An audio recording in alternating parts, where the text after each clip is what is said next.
नमस्कार, प्रणाम। मैं विश्वास स्वागत करता हूँ विश्वास तक के एक और नए एपिसोड में। उम्मीद है आप लोग स्वस्थ होंगे, मस्त होंगे, अपना ख्याल रख रहे होंगे। आज की कहानी शुरू करें उससे पहले जितने भी साथी हमारे चैनल पर नए आए हैं, चैनल को सब्सक्राइब करें, वीडियो को लाइक करें, वीडियो अच्छी लगे तो अपने दोस्तों रिश्तेदारों में शेयर भी करें और अपना प्यार सपोर्ट बनाए रखें। आते हैं आज की कहानी पर। आज की कहानी सुनने के बाद आप हैरत में पड़ जाएंगे, सोचने पर हम मजबूर हो जाएंगे कि हमारे समाज में कैसी कैसी घटनाएं हो रही हैं जिनके बारे में आपने ना कभी सोचा होगा ना सुना होगा। आज की कहानी जो मैं सुनाने जा रहा हूँ वो कहानी है राजस्थान के बांसवाड़ा क्षेत्र की। बांसवाड़ा क्षेत्र के पास एक नाथेला तालाब पड़ता है। एक व्यक्ति उस तालाब के पास शौच के लिए जाता है। वह देखता है कि कुछ कुत्ते, आवारा कुत्ते किसी चीज को खींच रहे हैं और आपस में लड़ रहे हैं। तभी वह व्यक्ति वहां जाकर देखता है और जिस चीज को वह देखता है, देखने के बाद उसकी आंखें फटी की फटी रह जाती हैं। वह हैरान रह जाता है, भागते हुए जाता है, आसपास के लोगों को बुलाता है। देखते ही देखते वहां 200 से 300 लोगों की करीब भीड़ लग जाती है। जब लोग देखते हैं पास जाकर तो देखते हैं कि एक व्यक्ति की लाश पड़ी हुई है, ऊपर से मिट्टी डाली गई है और एक व्यक्ति के लाश का जो हाथ होता है वह बाहर कुत्तों ने खींच कर निकाला था, जो बेहद ही छत बिछत हो गया था कुत्तों के खींचने से। फौरन ही वहां के लोग पुलिस को फोन करते हैं। बांसवाड़ा क्षेत्र की पुलिस मौके पर पहुंचती है।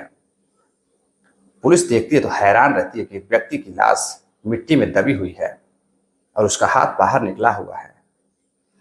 पुलिस लाश को बाहर निकलवाती है। बाहर निकलवाने के बाद शिनाख्त करती है तो शिनाख्त लोगों से पूछताछ करती है तो पता चलता है इस जो व्यक्ति है जिसकी लाश है, इस व्यक्ति का नाम विजय है और विजय पास के ही श्री राम कॉलोनी का रहने वाला है। तकरीबन वहां से उसका घर 2 से 3 किलोमीटर दूर था। सभी लोग हैरान में पड़ जाते हैं, सोचने पर मजबूर हो जाती कि आखिर इस तरह की घटना किसने की होगी। पुलिस विजय के घर वालों को फोन करती है। जब फोन विजय के घर जाता है, जैसे ही उनके घर वालों को पता चलता है कि उनके भाई की हत्या कर दी गई है, उनके बेटे की हत्या कर दी गई है, चीखने लगते हैं, चिल्लाने लगते हैं। दरअसल विजय अपने 6 बहनों में इकलौता भाई था। 6 बहनें विजय को काफी प्यार करती थी, काफी मानती थी। बहनों का रो रो कर बुरा हाल था। पुलिस लाश को पोस्टमार्टम के लिए भेज देती है। जब पोस्टमार्टम रिपोर्ट आती है तो पता चलता है कि पहले व्यक्ति का गला दबाया गया था, उसे नींद की गोलियां दी गई थी। उसके बाद उसको चाकुओं से उसके ऊपर कई बार वार किए गए थे। अब पुलिस के सामने एक नया टास्क आ जाता है। आखिर विजय की हत्या किसने की होगी, क्यों की होगी, क्या कारण रहा होगा, यह सारी जानकारियां इकट्ठा करने के लिए पुलिस अब परिवार वालों से पूछताछ करती है। तो परिवार वालों में उनकी बहनें, जो बड़ी बहन होती है, वह बताती है कि मेरा भाई करीब 17 दिनों से घर नहीं आया था।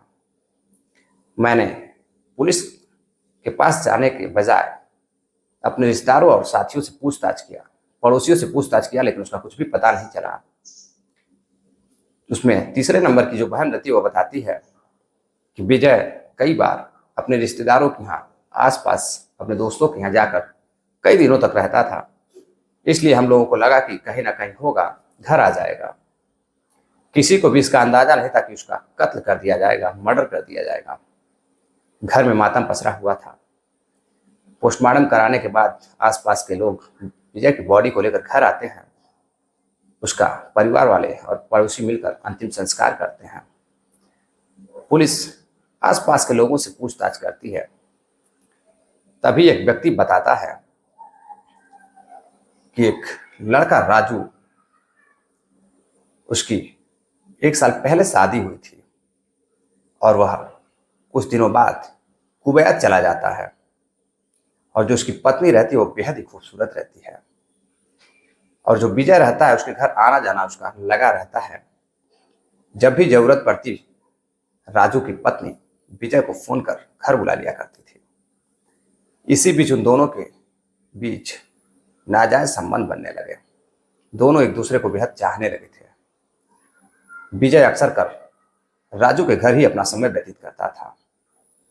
आसपास के लोगों को इसकी जानकारी थी, लेकिन जो राजू था उसका पति वह इस बात से अनजान था। राजू 1 साल बाद जब घर आता है तो उसकी पत्नी विजय को घर आने से मना कर देती है। वह बताती है कि उसका पति घर आ चुका है, अब तुम घर मत आना। उधर राजू अपने दोस्तों के साथ कुछ दिनों बाद घूमने जाता है तो उसमें से उसके कुछ दोस्त बताते हैं कि आजकल पड़ोसियों के पास कई सारे कहानियां हैं, अगर तुम सुनना पसंद करो तो मैं बताऊं। जो राजू होता है कहता है किस तरह की कहानियां।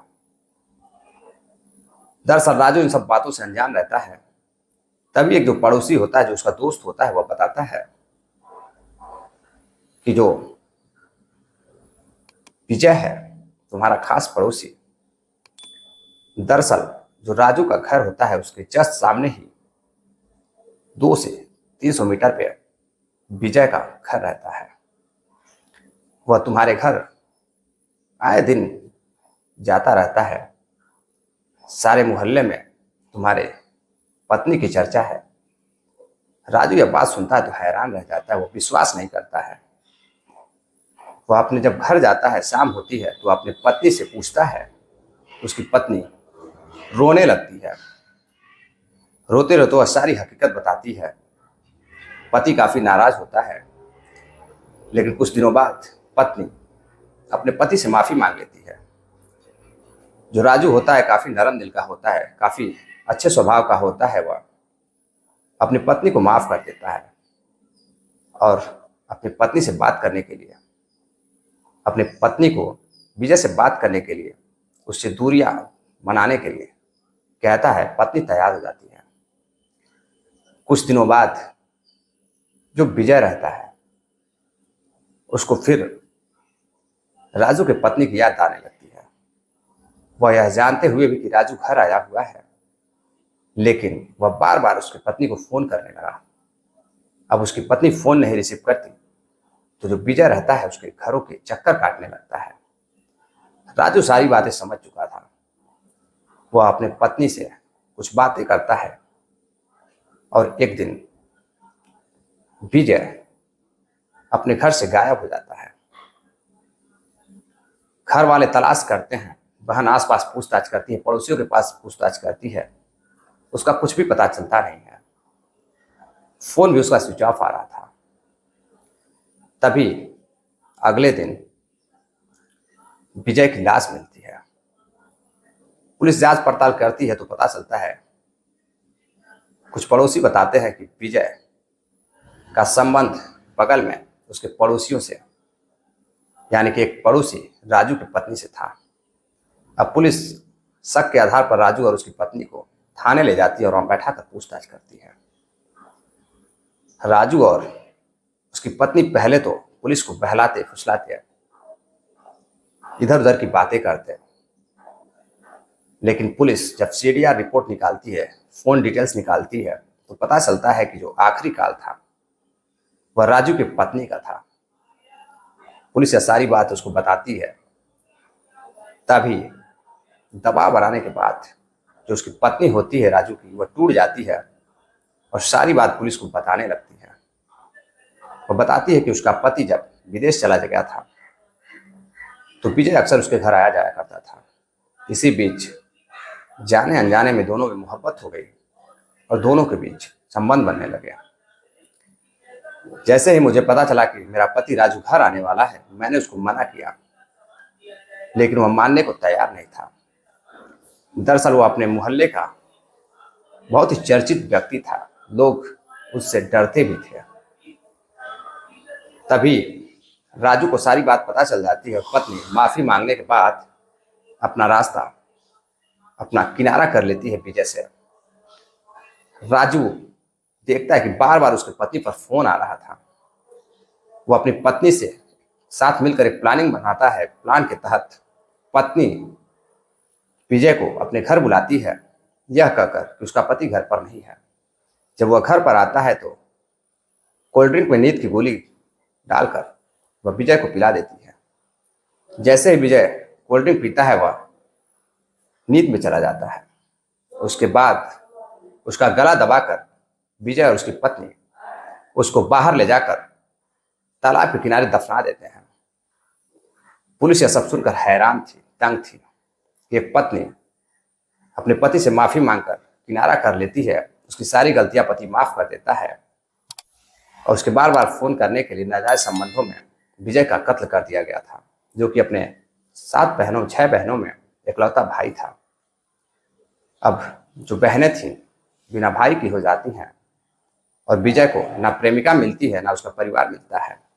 और इधर अपराध के जुर्म में धारा 307/34 और भी कई धाराएं लगाकर पुलिस पति पत्नी दोनों को जेल भेज देती है। दरअसल इस कहानी को सुनाने का उद्देश्य आपको जागरूक करना है, सावधान करना है, ना कि किसी को परेशान करना और किसी की भावनाओं को ठेस पहुंचाना है। कुछ साथियों ने कमेंट किया है जिनका नाम है सोहन लाल सेठिया है राजस्थान से। सोहन लाल जी हमेशा कमेंट करते हैं, आपका कमेंट पढ़कर काफी अच्छा लगता है, ऐसे ही आप कमेंट किया करिए। सौरभ राय हैं, सतीश जी हैं, सतीश गुप्ता हैं, यह भी हमेशा कमेंट करते रहते हैं, इनका भी कमेंट पढ़कर बहुत ही अच्छा लगता है, काफी सुझाव देते हैं। सतीश जी आपका सुझाव मैं हमेशा अमल करता हूँ, आपका ये जो प्यार सपोर्ट है बहुत अच्छा लगता है। और आप सभी साथियों से एक बार फिर निवेदन है कि आप लोग भी प्यार सपोर्ट बनाए रखिए, कमेंट करिए, जो भी कमियां हैं अच्छाइयां हैं उनके बारे में। मिलते हैं एक और नई कहानी के साथ, तब तक के लिए जय हिंद।